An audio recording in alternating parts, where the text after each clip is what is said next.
오늘 하나님 말씀은 에베소서 2장 1절에서 10절까지 말씀입니다. 에베소서 2장 1절 제가 먼저 읽겠습니다. 그는 허물과 죄로 죽었던 너희를 살리셨도다. 그때 너희는 그 가운데서 행하여 이 세상 풍조를 따르고 공중의 권세 잡은 자를 따랐으니 곧 지금 불순종의 아들들 가운데서 역사하는 영이라. 전에는 우리도 다 그 가운데서 우리 육체의 욕심을 따라 지내며 육체와 마음에 원하는 것을 하여 다른 이들과 같이 본질상 진노의 자녀이었더니 긍휼이 풍성하신 하나님이 우리를 사랑하신 그 큰 사랑을 인하여 허물로 죽은 우리를 그리스도와 함께 살리셨고 너희는 은혜로 구원을 받은 것이라. 또 함께 일으키사 그리스도 예수 안에서 함께 하늘에 앉히시니 이는 그리스도 예수 안에서 우리에게 자비하심으로써 그 은혜의 지극히 풍성함을 오는 여러 세대에 나타내려 하심이라. 너희는 그 은혜에 의하여 믿음으로 말미암아 구원을 받았으니 이것은 너희에게서 난 것이 아니요 하나님의 선물이라. 행위에서 난 것이 아니니 이는 누구든지 자랑하지 못하게 함이라. 우리는 그가 만드신 바라 그리스도 예수 안에서 선한 일을 위하여 지으심을 받은 자니 이 일은 하나님이 전에 예비하사 우리로 그 가운데서 행하게 하려 하심이니라. 아멘. 하나님의 약속 시리즈 우리 이번 8번째입니다. 은혜 가운데 심은 푸르 삶이라는 제목으로 지난주 첫 번째 말씀을 드렸어요. 지난주에는 우리의 과거가 어디서 시작이 됐는지, 그래서 과거를 기억할 수 있어야 된다고 말씀을 드렸습니다. 그러니까 하나님의 은혜를 풍성히 맛보며 살기 위해서 우물을 깊이 파야 하는데 그 파면 팔수록 끊이지 않는 생수를 우리에게 허락하신다는 약속의 말씀이 있죠. 네, 그 태도를 지난주 두 가지 말씀드리게, 첫 번째가 우리의 과거를 기억할 수 있어야 된다는 것, 두 번째는 하나님이 우리에게 주신 선물이 무엇인지 정확하게 인식해야 된다고 그랬습니다. 그래서 첫 번째 선물이 지난주에 말씀드린 대로 하나님과의 관계의 변화라 그랬습니다.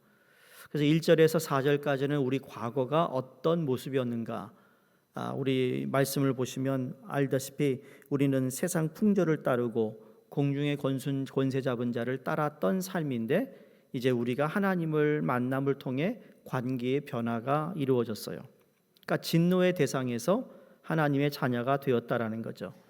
사도 바울이 자신이 죄인 되었을 때에, 아직도 죄인이었을 때, 그 말은 아직도 쓸모없던 존재였는데 사용 가치도 없는 나를 내 모습 그대로 사랑하시어서 내 죄값을 지불하신 하나님의 은혜에 감사하고 구원의 감격을 잊지 않았기에 사도 바울은 힘든 사역 가운데서도 끝까지 맡겨주신 사역을 잘 감당할 수 있었다라는 고백을 하고 있습니다.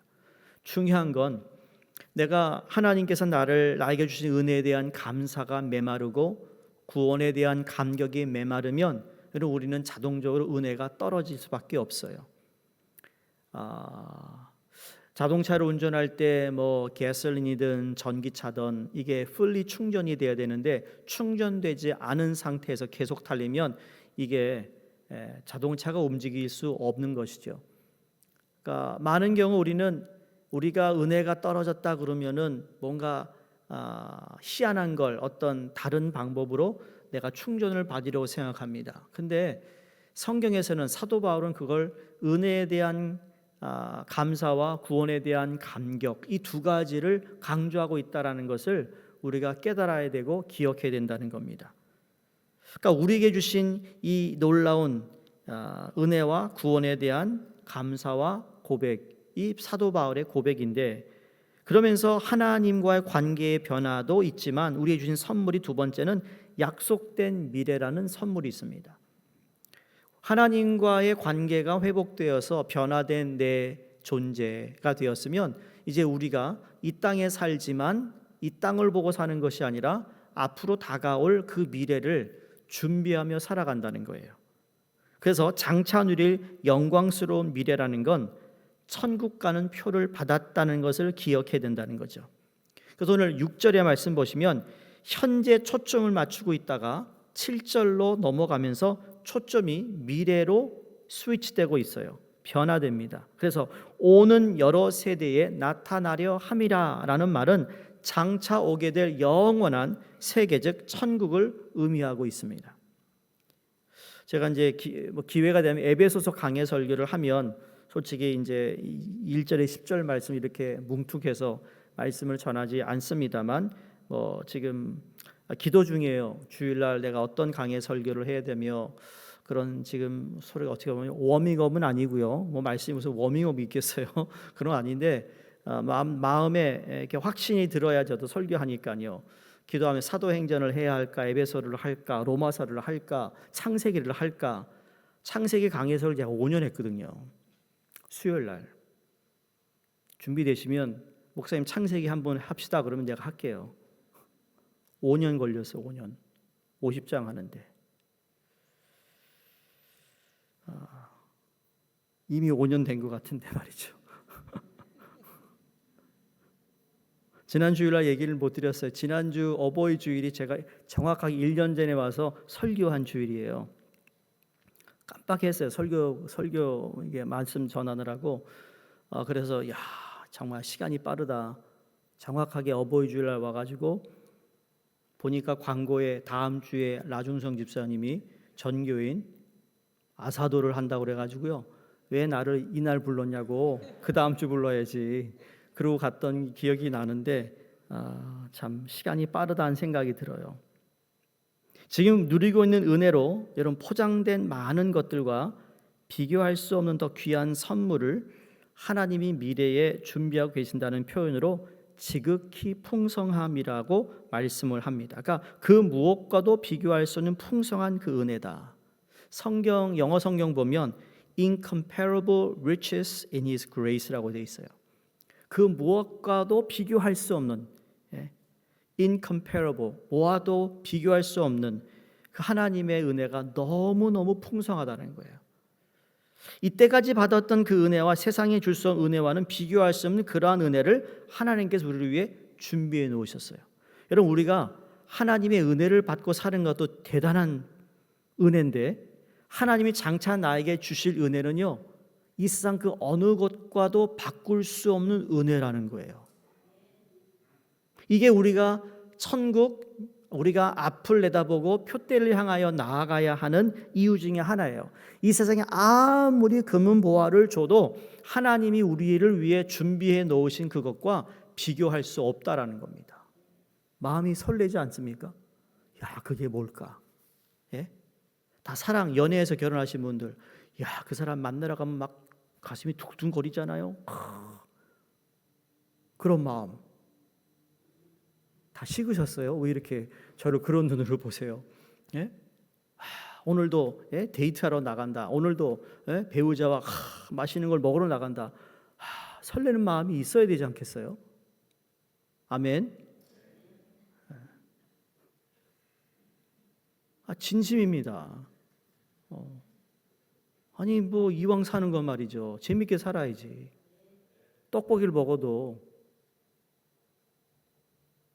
뭘 위해 사세요, 여러분? 이거 닫고 그냥 물어볼까요? 뭘 위해 사세요? What excites you? 여러분 뭘 흥분시켜요, 여러분이? 흥분시키는 게 뭐예요? 이거 요 세는 거? 돈 세는 거? 뭘 여러분 흥분시키나요? 떡볶이요. 뭘 여러분이 흥분하냐? 그 생각하면은 야 너무 그냥 얼굴에 미소가 가시지 않고 뭔가 내가 바라보는 게 있으면 가잖아요, 그렇죠? 제가 여러분에게 이 말씀을 얘기 정말 저는 뉴욕 교회를 통해 하나님이 뭔가 꿈꾸는 난 그거를 꼭 보고 싶어요. 성취되는 걸 보고 싶다고요. 서머스쿨 시작하는데 야 이게 어떻게 될까? 기대가 됩니다. 하나씩 준비되는데. 단기 선교팀도 말이에요. 우리 전사님들이 우리는 한 번도 믹스로 간 적이 없대요. 이게 무슨 말이냐 했더니 학생부관 가든지 했는데 이렇게 KM과 함께 믹스 가는 게 처음이라는 거죠. 그래서 이제 앞으로 믹스야 우리는. 믹스로 가야 돼요. 한 번도 밥을 같이 먹지 않은 KM 멤버가 선교지 가서 함께 밥 먹고 함께 땀 흘리고 함께 노력한 결과물을 본다는 거 이게 복이거든요. 여러분, 신앙의 감격이 있는 신앙이 되려면 우리에게 장차받을 그 영광스러운 하나님의 약속에 대한 확신이 우리에게 필요합니다. 왜냐하면 미래에 대한 믿음이 현재의 모습을 결정짓기 때문에 그렇습니다.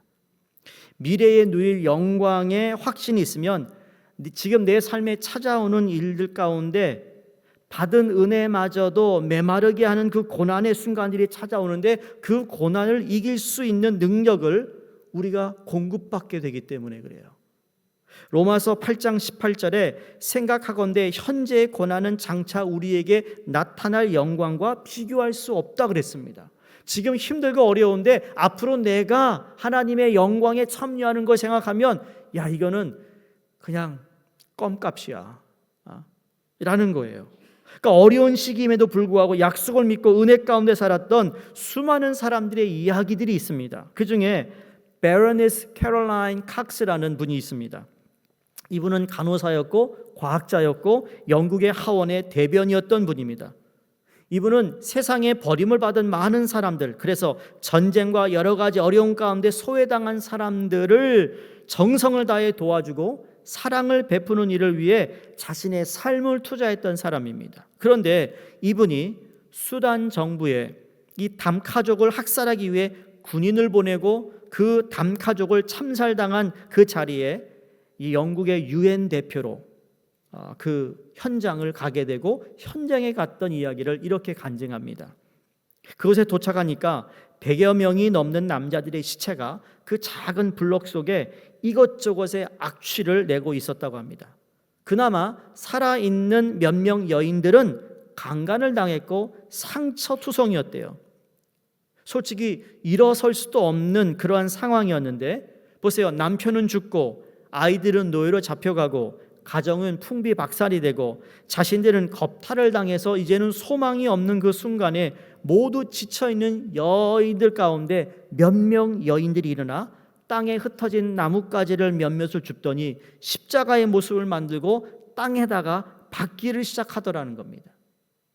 처음에는 이 칵스 여사가 생각하기를 죽은 남편과 죽은 사람을 생각하면서 무덤을 만드나 보다라고 생각했는데 아무리 보아도 그 장소는 무덤으로 쓸 장소가 아니라는 걸 깨닫고는 지금 무엇을 하고 있냐고 물었다라는 겁니다. 근데 그 연유를 물어보고 나서 이 여인들이 신앙의 고백을 하고 있었다라는 것을 알았대요. 그 어느 곳에 소망을 둘 수 없었던 그 쓰러져 있는 많은 사람들 가운데 겨우 일어난 몇몇 여인들이 십자가를 만들어서 땅에 꽂고 있었는데 십자가를 꽂았던 여인들은 그리스도인이었고 그들은 그것을 통해 자신의 신앙을 고백하고 있었다라는 거예요. 여러분, 그 여인들은 세상 가운데서 버림을 받았지만 십자가를 지고 이 땅에 오신 우리 주님이 나의 고통을 다 아신다 그러면서 십자가를 땅에다가 박고 있었다라는 거예요. 그게 그들의 신앙 고백이었어요. 모든 걸 다 잃었는데 십자가가 나의 소망이라고 고백하고 있었다라는 거예요. 여러분, 만약에 배우자가 갑자기 세상을 떠나고 아이들이 갑자기 집에 돌아오지 않고 가정이 완전히 박살나고 말이죠. 나는 정말 아무것도 없는 빈털터리가 됐을 때 여러분, 우리는 어디에 소망을 두어야 됩니까? 우리는 입으로는 십자가 예수라고 하지만 정작 그 삶이 나에게 직접 왔다면 나는 이 여인들처럼 십자가를 땅에 박으며 십자가가 나의 소망이라고 고백할 수 있나요? 그렇게 되기를 주 이름으로 축원합니다. 우리의 소망이 십자가다라는 고백이었어요. 지금의 상황을 보면 눌러 앉을 수밖에 없지만 장차 하나님의 영광을 보면서 나는 여기에 소망을 두겠다. 마음은 아프고 쓰리지만 그러나 눈물을 흘리며 여러분, 십자가를 바라보는 그게 바로 미래에 대한 확신, 장차 누릴 영광에 대한 확신이 있으면 지금 살아가는 우리의 모습은 달라질 수 있다라는 거예요. 예수 믿는다고 해서 여러분 고난이 없는 게 아닙니다.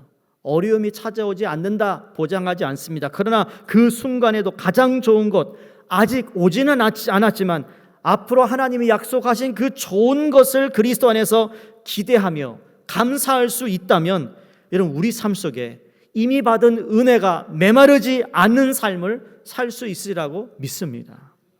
성도님들 가운데 혹시 삶의 형편 때문에 메마른 시기를 지나가는 분들이 계세요? 이미 받은 선물 여러분 한번 다시 확인해 보시기 바랍니다. 장차 누릴 선물이잖아요. 그리스도 안에서 나에게 약속된 그 영원한 삶에 대한 선물 우리 다 받았어요.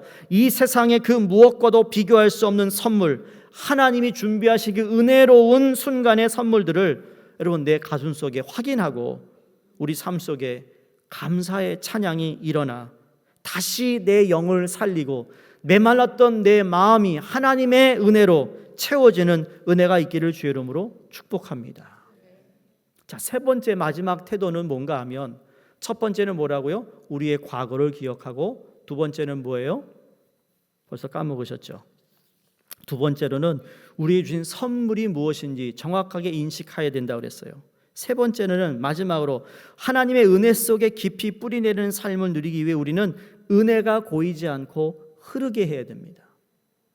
고이면 안 돼요. 고이면 저 이스라엘의 사해 바다가 돼요. 은혜는 고이지 않고 흘려내야 내 삶 속에 풍성하게 머무르는 겁니다. 영어 성경에 주라 그럼 너에게 다시 돌아올 거라고 그랬어요. 영어 성경에는 이렇게 돼 있어요. Give, it will come back to you 그랬습니다. 더 쉬워요. 너희들 주라, 나누라 그러면 더 많은 것을 나에게 허락하신다는 얘기예요. 여러분이 하나님 위해 드려진 시간, 섬겼던 시간, 물질을 드렸던 여러분의 재능을 드렸던 하나님의 약속은 It will come back to you. 너한테 돌아온다. 그러니까 우리가 섬기다가 왜 나만 해야 되는 거야? 그때 딱 기억할 것은 It will come back to you. 옆에 있는 보시고 It will come back to you. It will come back to you. 우리 미국 사는 영어 좀 할 줄 알아야 되잖아요. 그 정도는 It will come back to you. 반대로요. 아무것도 나누지 않은 사람도 뭐죠? It will come back to you with nothing, zero. 아무것도 없다라는 거예요. 오늘 이 본문의 결론 구절이라 할 수 있는 10절을 보시면 선한 일을 위하여 지으심을 받은 자는 이는 하나님이 전에 예비하사 우리로 그 가운데서 행하게 하려 하심이라 그랬습니다. 자, 하나님은 은혜를 나누기를 즐거워하시는 하나님이세요. 하나님은 은혜를 나누기를 즐거워하세요. 우리는 그 하나님의 형상을 닮아 지어진 존재이기 때문에 우리는 하나님의 형상을 닮아 우리에게 주신 그 은혜를 나누는 자리에 있을 때 우리는 더 풍성한 하나님의 은혜를 경험하게 된다는 겁니다. 그래서 10절의 말씀에 담긴 영적 원리가 바로 그것입니다. 우리로 은혜가 흘러나가는 삶을 살 때 여러분 혼동하지 말고 꼭 기억해야 하는 중요한 영적인 원리가 있는데 그건 은혜가 흐르게 하려면 내가 은혜를 자꾸 갚으려고 하지 말고요. 은혜에 감사하며 살아가야 돼요. 이게 무슨 말인가 하면 이게 역설적으로 들릴지도 모르겠어요. 우리는 자꾸 은혜를 갚으려고 하다 보니까 그것 때문에 부담이 되어서 영적인 삶이 메말라질 수 있어요. 우선 하나님이 주신 은혜를 감사하면서 사는 것이 우선이라는 것을 말씀드리고 싶습니다. 내가 하나님께 신세를 졌어, 은혜를 졌어, 빨리 이거 잘해야지, 열심히 해야지. 여러분 그것도 좋은 마음인데 그것보다 더 먼저 우리가 가져야 할 우선적인 마음은 하나님의 은혜를 감사하는 거예요. 감사하면 그 감사를 통하여 내 안에 은혜가 정말 풍성히 임하거든요. 그러면서 내가 충만할 때 내가 하나님께 빚진 것도 하나님께 허락하신 것을 되돌려드리고 노력하고 그때 우리가 뭔가를 하나님 위해서 살아가려고 하는 것이지 나는 내 안에 은혜가 지금 계속 떨어지고 있는데 해야 되는 의무감 때문에 하면 여러분 이건 참 어렵다라는 거예요. 신앙생활은 그렇게 하면 안 돼요. 제가 양육반에도 그런 얘기 했잖아요. 죄를 짓지 말라는 성경 구절은 죄를 짓지 말아야 된다는 건 맞는 얘기예요. 그런데 죄를 짓지 않기 위해서 막 신경 쓰고 노력하는 것, 여러분 그것보다 더 중요한 건 뭐냐면 하나님의 은혜, 주님께 더 가까이 가려고 할 때 죄로부터 멀어진다는 거죠. 똑같아요. 하나님의 은혜를 사모하고 하나님의 은혜 가운데 살아가며 감사하며 구원의 감격을 늘 내가 충만하게 가지고 있으면, 여러분 내가 은혜가 충만하면 어떻게 되죠? 내 시간을 드리고 내 것을 내어드리는 것이 하나도 부담이 되지 않아요. 그걸 설명하고 있는 거예요. 은혜가 흐르는 것을 설명하면서 8절과 9절에 이렇게 설명하고 있습니다. 여기 의도적인 목적이 있는데, 너희가 그 은혜로 말미암아 구원을 얻었나니 이것이 너희에게서 난 것이 아니요 하나님의 선물이라. 행위에서 난 것이 아니니 이는 누구든지 자랑하지 못하게 한다. 그러니까 은혜가 흐르는 삶을 살라고 말씀하시기 전에 기록하신 것은 이런 이유예요. 하나님의 구원의 은혜를 우리의 노력으로 받을 수 없었던 것과 마찬가지로 하나님이 주신 그 은혜를 흘려보내는 그 삶도 내 의지나 내 힘과 내 능력으로 할 수 없다라는 걸 너희가 기억하라는 거예요. 내가 내 의지로 했어요. 내 힘으로 했어요. 내 마음에 그냥 했어요. 여러분 이게 한계가 있다라는 거예요. 그건 몇 번 하고 나면 안 해요, 그 다음부터. 그런데 하나님의 은혜가 계속 들어오면 내가 10번, 100번, 1000번 해도 내 마음은 같아요. 어떤 마음이죠? 하나님이 주신 은혜에 감사합니다. 구원에 감격합니다. 난 그래서 한 거예요. 내가 하면 한두 번은 하죠. 우리 한국 사람 3번까지는 해요. 4번까지는 뭐라 그러죠?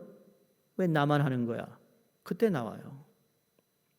여러분 10번을 하든 100번을 하든 우리는 하나님이 공급해 주신 은혜로 감당하시기를 주의 이름으로 부탁드립니다. 하나님의 은혜를 받기 위해 아무것도 할 수 없었듯이 하나님의 은혜를 나누기 위해서도 우리가 아무것도 내가 가진 것으로 할 수 없는 것을 기억하라는 말씀입니다. 그렇다고 해서 우리가 아무것도 하지 말라 해서 수동적인 삶을 살라는 말이 아닙니다. 여기 핵심은 동기예요. 동기.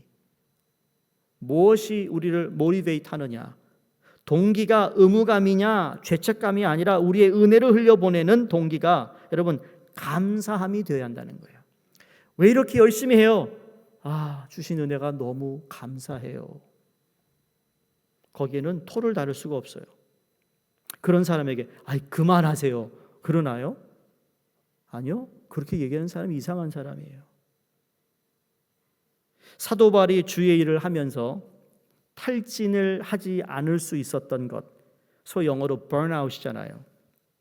영적 탈진을 하지 않을 수 있었던 비결이 바로 영적 원리를 알았기 때문입니다. 그게 바로 뭐죠? 아까 말씀드린 거예요. 나의 나된 것은 하나님의 은혜라는 거죠. 고린도전서 15장 10절 우리 함께 읽겠습니다. 시작. 그러나 나의 나된 것은 하나님의 은혜로 된 것이니 내게 주신 그의 은혜가 헛되지 아니하여 내가 모든 사도보다 더 많이 수고하였으나 내가 아니요 오직 나와 함께 하신 하나님의 은혜로다. 보세요. 내가 모든 사도보다 더 많이 수고했다 그랬어요. 여러분이 내가 이 뉴욕교회 어느 성도보다 제일 많이 수고했다. 그런데 고백처럼 내가 아니요 오직 나와 함께 하신 하나님의 은혜였습니다. 이런 고백을 해야 된다는 거예요. 내가 누구보다 열심히 복음을 위해 살았지만은 그러나 그것마저도 내가 한 것이 아니라 나에게 은혜 주신 그 은혜가 나로 하여금 그러한 삶을 살게 했다고 고백합니다. 여러분 이걸 가장 잘 속일 수 있는 사람이 목회자들이에요. 아세요? 그래서 제일 무서운 거예요. 내가 의무감으로 내가 무슨 마음으로 교회를 섬기는가. 이걸 점검을 안 할 수가 없는 거예요. 목회자도. 교회에서 중직자나 교회에서 열심히 이 교회 오래 다녔던 분들 다 마찬가지예요. 하나님께 허락하신 그 은혜와 구원의 감격을 가지고 있는 사람은요, 다 이것에 대해서 가끔 나를 점검해야 되거든요. 내가 왜 이 일을 하고 있지? 내가 왜 이런 고생을 하고 있나? 무엇을 위해서 하고 있는가? 라는 것을 물어야 된다는 거예요. 그래서 은혜를 나누는 것, 우리의 힘으로, 우리의 의지로 받았으니까 갚아야겠다라는 죄책감으로 우리가 할 수 없습니다. 순서가 바뀌어서 안 되는 겁니다. 그 순서는 뭐냐? 먼저 우리의 삶 속에 하나님이 주신 그 은혜를 풍성하게 누리는 것이 먼저가 되면 우리가 받은 은혜를 흘러나가게 할 수 있는 거예요. 들어온 은혜가 그냥 그대로 나가게 하는 거예요. 하나님에게 주신 것 그냥 남에게 다른 사람에 나눠줄 수 있는 것, 내 기쁨이 있으면 기쁨을 나누는 것, 내가 봉사하는 것도 봉사할 수 있었던 이유가 있지 않겠어요?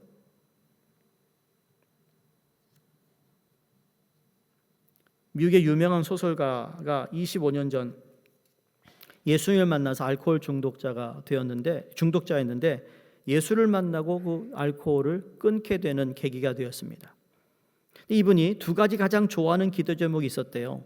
하나는 감사합니다, 감사합니다, 감사합니다고, 두 번째 기도 제목은 도와주세요, 도와주세요, 도와주세요래요. 은혜의 채널이 되기 위해서 우리에게 필요한 두 가지 기도가 있다고 생각하는데, 저는 여기서 그렇구나, 내가 하나님 앞에 나아갈 때마다 하나님, 내가 하나님의 은혜의 대상이 된 것 감사합니다. 내가 하나님을 나의 아버지로 부를 수 있는 것 감사합니다. 하나님, 나에게 영원한 삶의 소망이 있는 것 감사합니다. 이런 기도를 하는 것이 맞다라는 생각이 들었어요. 여러분, 오늘 이제 끝나시고 내일 아침 시작할 때 여러분, 하나님 오늘도 새날 주셔서 감사합니다 기도하시죠. 오늘은 내게 일할 수 있는 직장을 주심을 감사합니다. 직장 가지 않는 분은 하나님 내게 오늘 또 가정을 돌볼 수 있게 하심을 감사합니다. 무엇인지 감사할 걸 찾으라는 거죠. 그 다음에 두 번째는 뭐냐? 아까 이 소설가가 얘기한 것처럼 하나님, 내가 하나님의 은혜가 흐르는 곳에 쓰임받기를 원하는데요, 내 힘으로는 하지 못합니다. 그러니 나를 도와주세요. 나를 사용해 주세요. 주님 도와주세요. 이렇게 기도한다는 것, 이게 바로 은혜를 받은 사람이 정말 단순하게 특별히 무슨 성경 지식이 없어도 충분히 우리는 이 두 가지의 기도 제목을 가지고 기도할 때 내게 임한 은혜가 흘러나갈 수 있는 삶을 살아가는 것이 아닐까라는 생각을 해보았어요. 하나님 우리를 쓰시도록 우리 자신을 내어드릴 때 내가 하나님의 솜씨를 자랑하는 걸작품이라는 것을 여러분 기억하시기 바랍니다. 제가 아마 오래전에 수요예배 때 또 말씀드린 것 같아요. 우리는 다 걸작품이라고요. 그래서 우리는 그의 만드신 바라 그리스도 예수 안에서 선한 일을 위하여 지으심을 받았다. 하나님의 최고 솜씨로 만들어진 걸작품이라는 이야기입니다. 여러분, 그 밀레의 만종이라는 그림을 아시죠? 다 보셨을 거예요, 그렇죠? 전주에 가나 박물관 가면 이런 이게 원래 프랑스 사람이 그렸는데 아주 가난한 화가가 그렸대요. 누가 돈을 대 가지고 그림을 그렸는데 이게 나중에 대박이 난 거예요. 엄청나게 비싸게 팔렸대요. 근데 미국의 이 그림을 좋아하는 빌리어네어겠죠. 이제는 그 사람이 이거를요 엄청난 돈에 사갔대요. 그래가지고 프랑스의 자존심이 그냥 구겨졌는데 이걸 다시 프랑스가 사갔다라는 거예요. 그 정도로 이 값이요 대단한데, 여러분 여기에 비하인드 스토리를 아시죠? 무슨 스토리예요? 여러 가지 스토리 있는데 정확한 거 이거 같습니다. 저거 농부가 지금 바구니를 밑에 놓고 기도하고 있습니다. 많은 사람들은 그 바구니에 감자와 그리고 밭을 이게 일구는 도구가 담겨 있는 것으로 알고 있는데, 여러분 이 배고픈 농부 부부가 겨울을 지내면서 봄이 오기를 기다리고 있으면서 그들이 기도하고 있는 장면으로 다 알고 있는데, 원래 오리지널 화가는 저 바스켓 안에 죽은 아기의 시체가 있었다고 합니다. 너무 힘든 겨울이었어요. 아이가 죽은 거 이유는 몰라요. 근데 친구가 설득합니다. 친구야, 거기 아기 시체를 넣으면 어떡해? 제발 아기 시체 넣지 말고 그냥 감자나 다른 거 넣으면 안 되니? 그래가지고 고민하다가 아기 시체를 뺐다라는 거예요. 여러분, 죽은 아기를 위해 마지막 기도하는 모습이에요. 밀레의 친구가 감자와 이 바구니로 바꾸는 이야기를 하면서 여러분 여기에서 그려진 비하인드는 뭐죠? 어떻게 죽은 시체 아기를 놓고 하나님께 마지막 기도하는 기도가 어떤 기도였을까? 하나님 원망하는 기도였을까요? 아니면 시체가 아니고 지금 추운 겨울에 이 감자를 밭을 일구고 있는 이들, 여러분 소망이 뭐예요? 빨리 추위가 가서 배고픔을 해서 떠날 수 있는, 농사가 잘 되어서 먹을 것 수확을 얻을 수 있는, 그걸 바라보고 기도하고 있는 부부일 수도 있다라는 거예요. 뭐 시체가 되었던 감자가 되었던 중요한 건 이 부부가 기도하며 소망하는 것이 있었다라는 거예요. 지금 현실은, 지금 상황은 배고프고 춥지만 그러나 밝은 내일이 기대하고 있는 이 모습이 사람들에게 주는 감동이 컸다라는 거예요.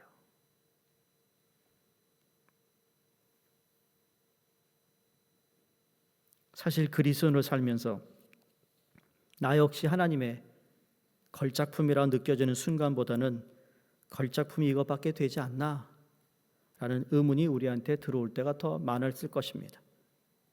그럴 때마다 우리가 기억할 수 있는 것은 믿음으로 산다는 것은 느낌을 따라 사는 것이 아니라는 거예요. 우리는 자꾸 느낌에 많이 의존합니다. 느낀다. 저 사람이 나를 싫어하는 것 같아. 아니 확인도 안 해보고 말이죠. 느낀다는 거예요. 여러분 그런 신앙생활 하지 않으시기 바랍니다. 느낌으로 신앙생활하는 게 아니에요. 믿음으로 산다는 것은요, 약속을 붙잡고 사는 거예요. 장차올 하나님의 그 영광의 그 미래, 하나님이 준비하신 것을 내가 믿고 살아가는 거예요. 하나님이 하나님의 터치로 하나님의 걸작품을 만들었다고 하나님이 선포하시잖아요. 누구든지 그리스도 안에 있으면 새로운 피조물이라. 그렇죠? 우리는 그의 만드신 바라. 우리는 하나님의 걸작품이라고 그랬거든요. 때로는 좀 부족하게 느껴져요. 때로는 연약하게 느껴져요. 그렇죠? 여러분 그런 연약함 아세요? 연약함을 인정할 줄도 알아야 되거든요. 부족한 거 우리 다 부족하잖아요. 그렇죠? 안 부족하세요? 네? 부족해요. 그게 또 어떤 분은 돈이 부족해요. 아니, 돈 말고 돈 떠나서 부족한 게 너무 많아요. 인품도 부족해, 품는 것도 부족해, 말하는 것도 부족해, 다 부족해요. 그럴 때 기억할 것, 부족하고 연약하고 느껴지는 부분조차도 하나님의 터치로 나를 통해 하나님의 은혜가 보이게 하시고 은혜가 흘러나가게 하신다는 거예요.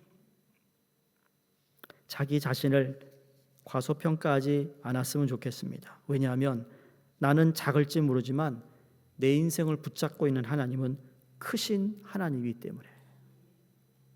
말씀을 마칩니다. 여러분 척 콜슨이라는 분 들어보셨나요? 척 콜슨. 닉슨 대통령 때 워터게이트 주범입니다.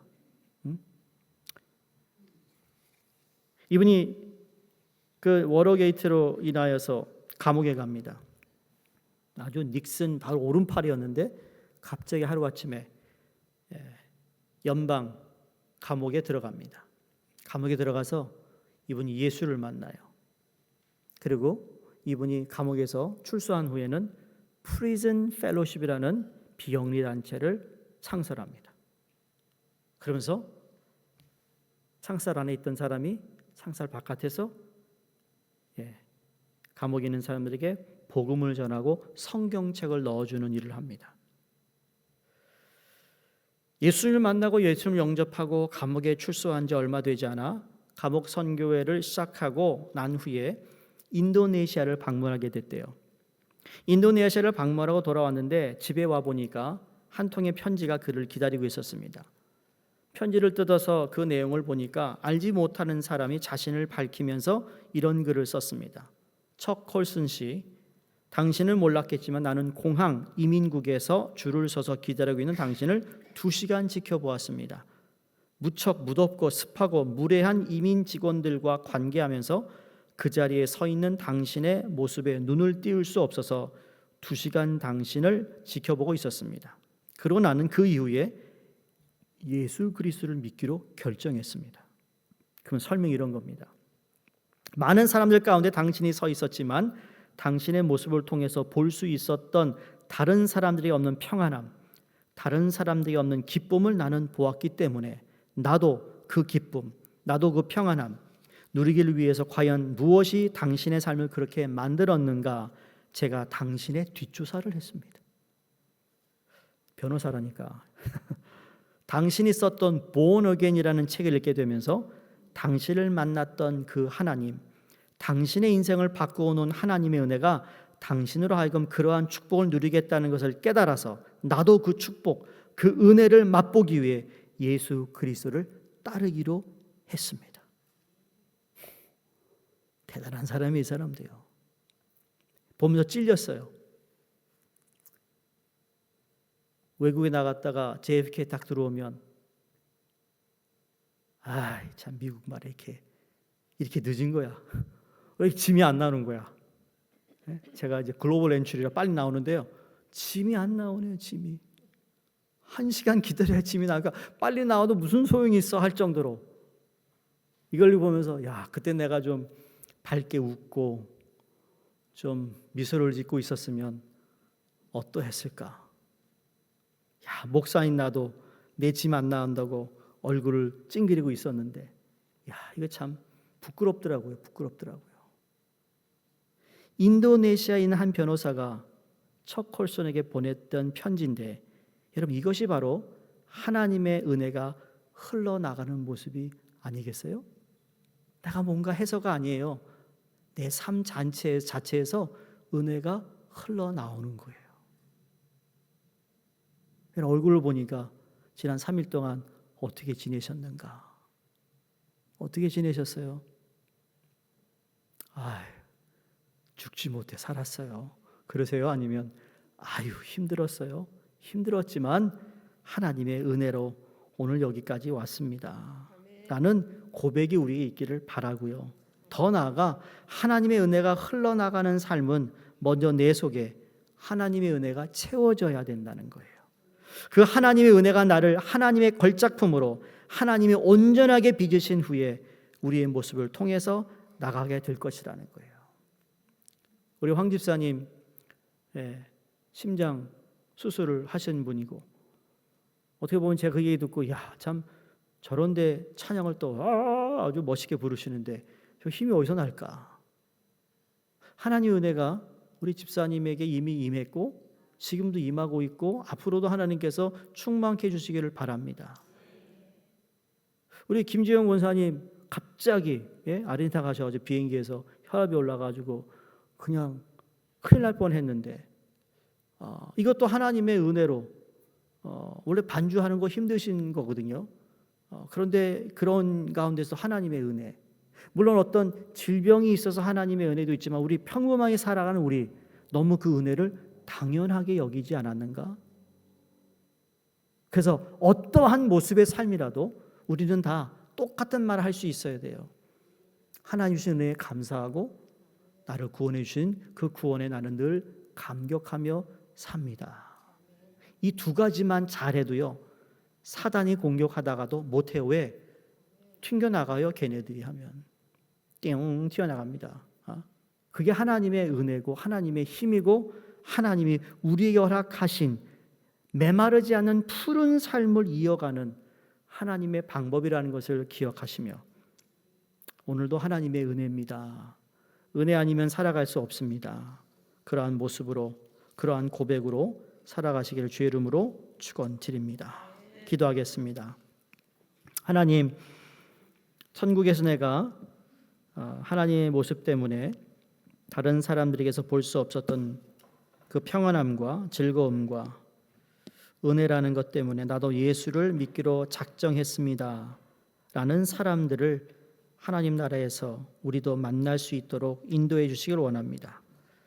나를 통해 일하신 하나님의 은혜가 흘러나가 그 누군가에게 기쁨을, 하나님의 구원을 나눌 수 있다면 그러한 삶을 살아가도록 도구로 사용해 주시옵소서.